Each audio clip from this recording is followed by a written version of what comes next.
It's Not the Thought, It's the Gift That Counts is the 6th episode of the 2nd season of Wings, and as always there will be spoilers as I go through the episode and talk about things that I liked. And I really enjoyed this episode. We certainly have some very sweet moments, and the ending I thought was beautiful. And as I said, there will be spoilers as I discuss what happens. And it starts off with a pretty decent intro that's not connected to the rest of the episode. Faye reveals she bought some environmentally friendly cups. Pretty good thing. And she just threw out all of the non-environmentally friendly ones, which is kind of defeating the purpose. Not a bad way to start things off. And then the main narrative is established.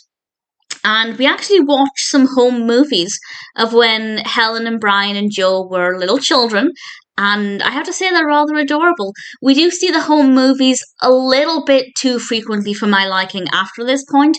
Every now and then it will cut to them, and one moment in particular, it seemed to last longer than I liked. But in general, the actual videos themselves were pretty decent, and we learn that it's Helen's birthday today. And as Lowell points out, her birthday is the same day Sir John Speke discovered the source of the Nile. I googled it, and apparently that happened on the 28th of July, 1862. So Helen's birthday is the 28th of July. And it turns out they're going to be having a party for Helen. Brian starts to panic because he hasn't got a gift for her. And that's what the main bulk of the episode is about. But before we get in with the gifts, we get a subplot established when Lowell asks Faye to look at his household finances because Faye's good with numbers, apparently, and Lowell seems to be running out of money really quickly. And she looks at the finances, and we learn a little later on, this is a little later on in the episode, I'll just deal with this part of the episode first, then we'll focus on the gifts hereafter. It turns out that each week he pays money for a tuxedo rental service. And it turns out that this is because his uncle wanted to be buried in a white tie and tails, and Lowell decided to do that, but a white tux is expensive, so instead he decided to rent one. And of course his uncle was buried in the tux, and so Lowell has to rent it indefinitely. And I didn't mind how this part of the episode developed. We have, I think, just one more scene with this where Lowell went down at Faye's advice, and instead of getting some of his money back, he ended up getting store credit and bought some clothes. So not too bad, quite a nice little subplot, but the bulk of the episode focuses on these gifts. And I have to say, I found this to be so funny. It's very dated, but in a way that's absolutely delightful. This aired in 1990, and Brian bought Helen a portable cassette player.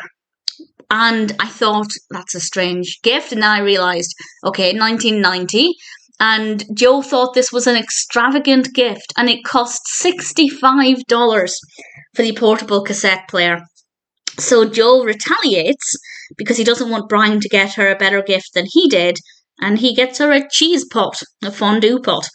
And then it goes back and forth, and they keep buying more and more expensive gifts. And then we have the delightful scene where Helen's opening all of her gifts, and it's beautifully done. And I love how enthusiastic she was for all of the gifts. Even Roy is there giving her gifts.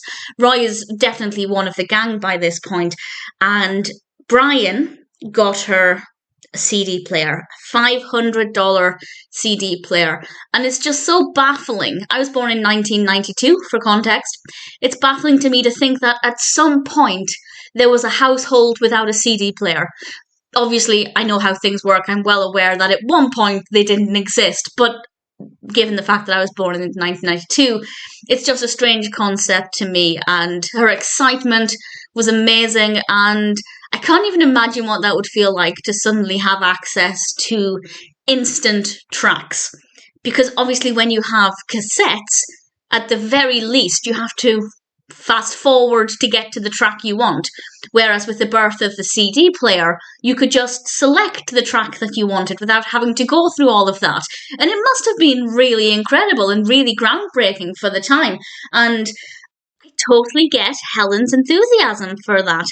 Of course, Joe thought that he and Brian had made a deal where they wouldn't get Helen extravagant gifts, but I feel like Joe could have made a little bit more effort. He got her a seagull on a bit of driftwood. Even saying it out loud, it sounds baffling. But he could have made a tiny bit of effort, but obviously compared to Brian's CD player, it doesn't look very good. And he ends up having a fight with Helen, and the fight seems a little out of place, I'll be honest, because there was no reason to fight with Helen. He should have really fought with Brian, which he did a little bit. But nevertheless, he fights with Helen, and that leads us on to the really beautiful scene. But this is the scene where the home movies went on for a little bit too long, because we cut to Helen in her home, in the dark, watching more home movies, and it was just quite slow. We watched them for, I mean, in theory, it was probably no more than 15 seconds, but that's quite a long time when it's not that interesting. And then Joe comes over to apologise, and he gives her a new gift, and slightly concerned that the episode is saying you can buy friendship or romantic relations, as Brian was intending. So Joe gives her this cameo to, I guess, buy her friendship back, even though to Helen they were never not friends. It was just a stupid fight. But he gives her this beautiful cameo, and she says it's not really a friendship gift, and she doesn't really want to accept it, but he tells her it wasn't expensive, it's just something he picked up. She accepts it. We have this lovely moment, and I love that the moment where Joe leaves and she closes the door and she lingers there for just a couple of seconds longer than I feel the average person would. And I think that was very telling with how she might really feel about Joe. And then she goes to put the home movie back on. And at this point, I liked what the home movie brought to it, because she started watching it and we see Joe's mother on the tape wearing the cameo that Joe had just given her. That's so sweet. He's given Helen, arguably his best friend, the family heirloom. That's so beautiful. So definitely, if you're a fan of Joe and Helen and what could be there, it's quite a telling and moving episode. But I loved Helen's enthusiasm for her gifts, and in general, it's a pretty good, fun episode. A very memorable one as well. I have watched Wings before, and with rewatching it, my memory is not great. So there are a lot of things that I'd forgotten about, which works very well because it means I've forgotten most of the jokes. But with this one, with the cameo, I did remember it. I remembered that very well, so it's definitely very memorable, and understandably so, because it's very well done. So a really enjoyable episode.